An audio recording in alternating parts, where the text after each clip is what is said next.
Assalamualaikum warahmatullahi wabarakatuh. Perkenalkan, nama saya Betty Suryati, mahasiswa alih jenjang dari Stikes Kota Sukabumi. Di sini saya akan mencoba mempraktekkan konseling kepada penderita HIV/AIDS. Ibu Kartika. Assalamualaikum. Waalaikumsalam. Mangga Ibu cari. Tutup dulu ya pintunya.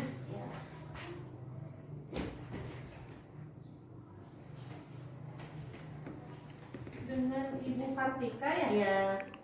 Perkenalkan Ibu, nama saya Betty Suryati. Hari ini saya jaga dari pukul 8 sampai pukul 2 siang nanti. Ini benar ya Ibu Kartika dari Simon ya? Iya. Ya? Untuk konseling di sini mungkin nanti akan dibatasi ya untuk waktunya 10 sampai 15 menit. Sebelumnya saya mau tahu dulu kondisi Ibu, apa yang Ibu rasakan? Suka BAB cair. Sering ya? Menurut hasil pengkajian yang kemarin di sini ya, Ibu mengatakan BAB-nya sering ya Bu ya? Kemarin Ibu udah dites ya? Udah, cuma hasilnya belum tahu ya? Iya. Nah, untuk hasilnya sudah keluar ya Bu ya, hasil dari laboratoriumnya. Ternyata hasil tes untuk HIV/AIDS-nya positif ya Bu ya. Masa Ibu, ya Allah. Ya, di sini dinyatakan positif. Saya mau tanya dulu, apa Ibu tahu tentang HIV/AIDS itu seperti apa? Nggak tahu. Ibu nggak tahu? Iya. Kebetulan di sini ada leaflet. Kalau emang Ibu belum tahu, kita pelajari sama-sama ya. Iya. Jadi HIV/AIDS itu singkatan ya Bu ya. Untuk HIV itu singkatan dari Human Immunodeficiency Virus. Artinya human itu manusia, dan untuk immunodeficiency itu kekebalan tubuh, dan untuk P-nya virus. Jadi si virus ini yang menyerang kekebalan tubuh. Untuk AIDS itu adalah kumpulan gejala. Jadi dipisahkan nanti ya antara HIV dan AIDS gitu. Nah, bagaimana penyerangannya gitu kan? Yang diserang adalah kekebalan tubuh. Jadi si imun tubuh kita ya Bu ya yang diserang itu. Kemudian untuk perjalanan infeksinya itu juga tidak lama. Mungkin Ibu bertanya-tanya ya, kenapa bisa positif Ya. gitu kan? Kalau yang mungkin masyarakat awam tahu kan HIV itu sangat memalukan ya Bu ya. Nah, untuk perjalanan penyakitnya ini tidak langsung ya Bu ya, bukan seperti kita memakan cabai ya langsung pedas. Nah, untuk HIV ini jangka waktunya bisa 5 sampai 10 tahun. Yang kerasanya itu mungkin sekarang efeknya. Kalau untuk cara penularannya di sini bisa dilihat ya Bu ya. Ini ada hubungan seksual, terus suntik, darah, dan ibu hamil. Nah, maksudnya apa? Kalau untuk seksual berarti melalui hubungan seksual antara suami istri ya. Kemudian untuk jarum suntik yang secara bersamaan.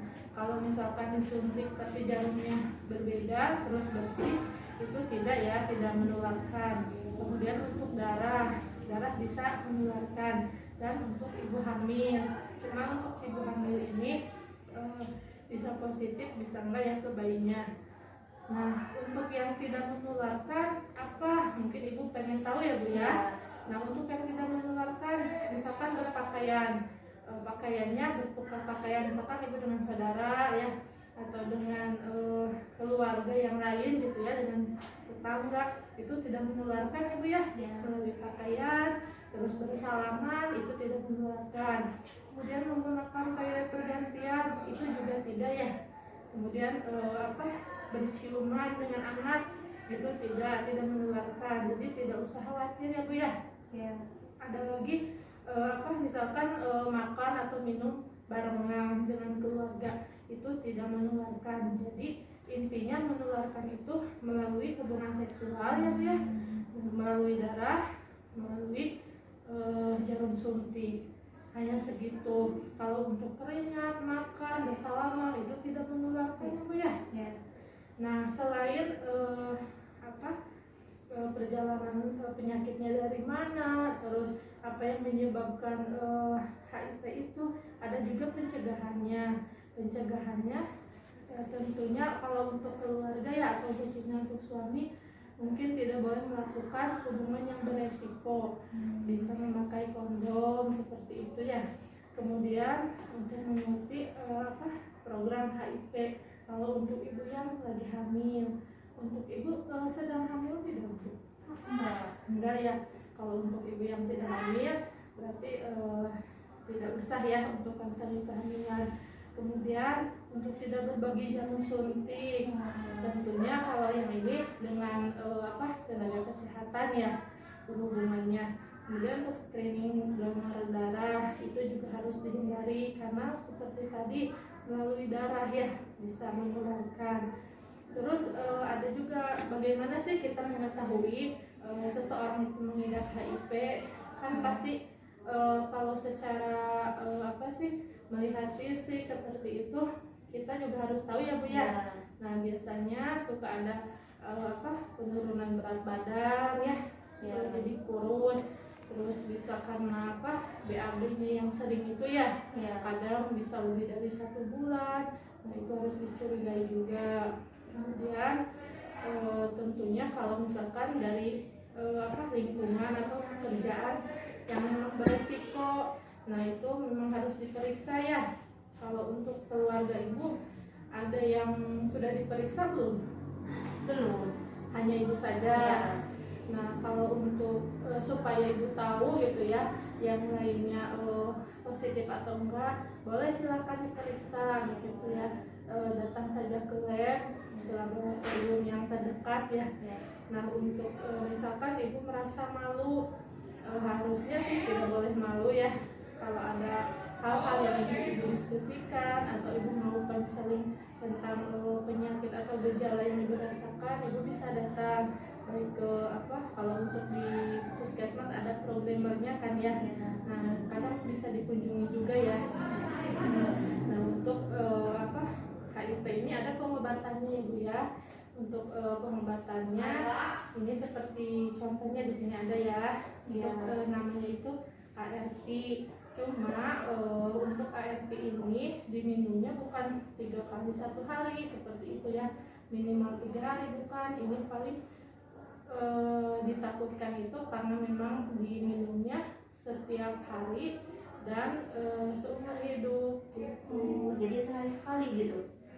Untuk sehari sekali itu nanti dikolaborasikan lagi ya dengan dokter. Cuma ini harus diminumnya seumur hidup ya, karena sampai saat ini untuk HIV AIDS belum ada untuk pengobatan langsung sembuh seperti itu ya. Karena memang HIV AIDS itu seperti yang tadi sudah dijelaskan, karena dari virus ya, yang diserangnya itu imun tubuh, sehingga imun tubuh kita itu memang harus kuat, harus meningkatkan dan menjaga daya tahan tubuh kita seperti itu.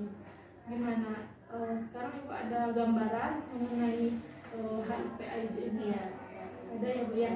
Nah sebagai acuan, barangkali Ibu mau baca, nanti silakan ini di bawah ya untuk dipelajari. Dan untuk Ibu misalkan masih takut untuk bicara sama keluarga, mungkin secara perlahan saja ya, bisa dibantu juga nanti sama programmer di sini ya, khususnya untuk programmer HIV seperti itu. Untuk yang Ibu rasakan sekarang selain diare apa lagi Bu? Demam kadang-kadang. Demam kadang-kadang ya. Nah untuk pembelajaran saja mungkin ini ya, supaya nanti Ibu bisa baca-baca lagi di rumah, silahkan dibawa. Untuk hasilnya nanti bersama dengan dokter dikolaborasikan ya untuk obat-obatannya. Mungkin itu saja konseling mengenai HIV. Ibu jadi tidak boleh berpikiran buruk dulu ya. Nanti kami bantu juga ya untuk pencegahan lainnya seperti itu. Terima kasih Bu informasinya. Gimana Ibu sekarang sudah ini ada gambarannya seperti apa? Nah kalau begitu nanti Ibu pulang ke rumah silahkan berbicara perlahan-lahan ya dengan keluarga.